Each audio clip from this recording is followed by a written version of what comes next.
At First Mold, this is where a release design becomes a tool ready for tryout.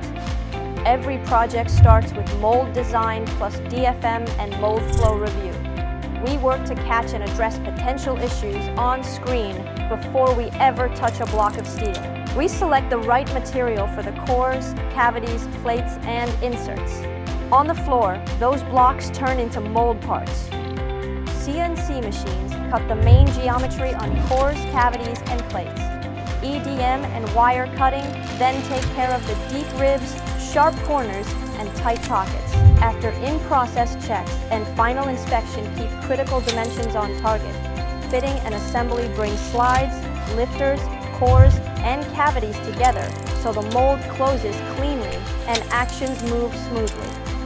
Trial molding and optimization at the press, fine-tune cooling, venting, and ejection before release to production. Behind this flow is a dedicated team of toolmakers and machinists focused on building tooling that runs long and stays stable in real production. Subscribe for more real factory walkthroughs and mold-making insights from First Mold.